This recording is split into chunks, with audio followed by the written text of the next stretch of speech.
수면제를 복용한 상태. 큰 충격에 의한 실어증 같은 거라고 하더라고.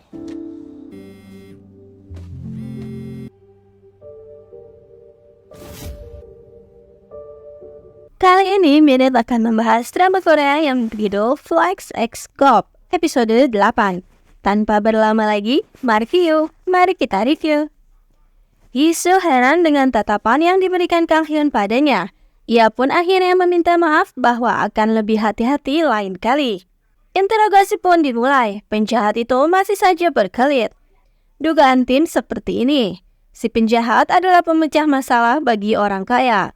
Dan hari ini ia diperintahkan untuk memasuki rumah pria kedua. Tak lama klien VIP menelpon, dan akhirnya Jisoo menyamar sebagai si penjahat untuk bertemu klien VIP itu. Dan terungkaplah identitasnya, ia adalah Wang Jong-tae, kandidat wali kota, saingan ayah Jisoo. Segera ia diinterogasi, dan Wang Jong-tae bereaksi berlebihan kala Jisoo mengatakan tentang USB. Wang Jong-tae akhirnya mengaku jika ia telah diperas, dan ia meminta si penjahat yang baru ditangkap tadi untuk menggeledah rumah si pria kedua. Tapi ia tak menghilangkan nyawanya, karena jika dihilangkan nyawanya, maka video itu akan tersebar luas. Tak lama atasan datang memarahi Kang Hyun, dan alibi dari Wang Jong-tae dan si suruhan itu dikonfirmasi. Bukan merekalah tersangka pembunuhannya. Sampai di rumah, Kang Hyun membahas mengenai kasus ibu Jisoo pada ayah. Ayah meminta Kang Hyun untuk tak terlalu dekat dengan Jisoo, karena orang yang punya trauma besar biasanya punya keretakan di pikirannya. Nanti mereka akan runtuh. Ayah bercerita jika setelah menemukan ibu Jisoo yang tiada di bak mandi karena depresi berat, ayah menemukan Jisoo pingsan dan mengalami afasia karena terguncang. Ia juga tak bisa bicara. Esok harinya, tim mulai menggeledah berbagai tempat pribadi pria kedua. Sedangkan Jisoo dengan setelan lengkap kepolisian, ia mendatangi tempat ibunya. Karena hari ini adalah peringatan hari kematian ibu. Dan setelahnya, Jisoo kembali mendapatkan ide cemerlang. Jisoo sepertinya tahu di mana letak USB dan jreng-jreng. Dugaan Jisoo pun memang tepat. USB ditemukan tersembunyi di tempat mendiang ayah si pria kedua. USB segera dibuka dan ada banyak sekali daftar video dengan nama dari orang-orang berpengaruh. Tim mulai membuka milik Wang Jong-tae. Begitu sangat mengesalkan karena ternyata Wang Jong-tae berdandan layaknya wanita. Mereka lalu membuka milik Hong Euna. Ternyata video tentang dirinya dengan emosi yang meledak-ledak. Jisoo lalu mendapat ide lagi. Ia menelpon Hong Euna untuk memastikan. Dan akhirnya dengan yakin, Jisoo mengatakan jika pelakunya adalah Dr. So, si psikiater. Karena sebenarnya Dr. So sudah tahu tentang adanya pemerasan itu, karena Hong Euna mengamuk ke rumah sakit setelah ia diperas. Dan akhirnya pria kedua memeras Dr. So karena orang-orang di daftar itu yang notabene orang berpengaruh pasti tak akan membiarkan Dr. So hidup dengan tenang. Jadi Dr. So turun tangan langsung dan menghilangkan nyawa si pria kedua. Dan untuk kasus pria ke-1, Dr. So menghipnosisnya untuk tak minum air. Tim yang tadinya mendengar penjelasan Jisoo dengan seksama, kini malah berubah tak percaya. Sungguh tak masuk akal. Akhirnya untuk membuktikan hal itu, tim akan membuat Junyoung dihipnotis oleh Dr. So. Dan tim pun dibuat bergidik tak percaya karena sikap Junyoung tiba-tiba berubah. Melihat Jisoo yang terluka dengan cepat ia menangani lukanya dan meniup dengan lembut. Dan bahkan membopong tubuh Jisoo. Jisoo bahkan sampai menghantam wajah Junyoung, tapi ia masih saja belum sadar.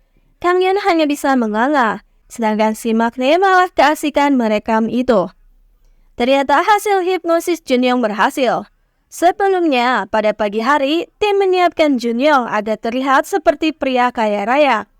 Ia lalu mendatangi Dr. So dan untuk membuktikan pengobatannya, Junyoung meminta dihipnosis terlebih dahulu, yaitu menyukai pria yang paling dibencinya dalam satu hari. Dan begitulah jadinya, Junyoung jadi menempel terus pada Jisoo. Jisoo segera mendatangi guru dari Dr. So. Profesor itu mengatakan jika Dr. So memang murid terbaiknya. Namun ia melarang Dr. So untuk tak mengambil jurusan psikiater, karena memiliki kemampuan membaca pikiran orang. Karena pikiran seperti itu bisa menyebabkan delusi, kesombongan diri, dan menghancurkan baik pasien maupun dokternya.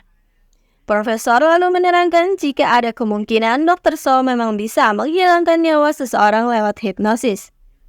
Tak disangka, Isu menemukan alat penghilang nyawa juga. Sebuah plakat yang sama dengan yang dimiliki Dr. So, terdapat pisau yang begitu tajam di sana. Isu meminta bantuan profesor untuk menghipnotis Dr. So.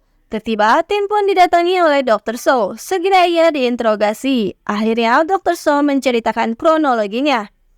Ia menghilangkan nyawa si pria kedua karena sudah berani memerasnya, lalu menghipnotis lewat telepon si pria pertama.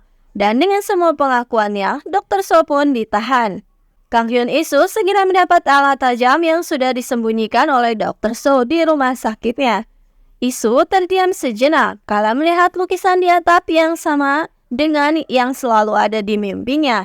Kang Hyun diberi peringatan Dr. So untuk tak mempercayai Isu karena ia adalah bom waktu. Seng Jo mendatangi Isu meminta untuk diberi informasi karena ia tahu kandidat nomor 1 Wang Jong-tae ada di kantor polisi. Ia ingin menggunakannya untuk mengalahkan lawan ayah itu, tapi Isu tak bersedia untuk memberitahunya.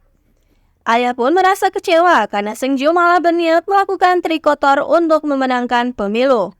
Isu lalu mengajak Kang Hyun untuk menghilangkan USB dari muka bumi ini. Isu pun berterima kasih karena Kang Hyun tak mengusirnya dari tim. Ia bangga menjadi seorang polisi. Padahal Kang Hyun sebelumnya telah bersiap mengirim surat permohonan kepada atasan yang berisi pemberhentian Isu. Di jeruji besi, Dr. So bertemu lagi dengan Isu.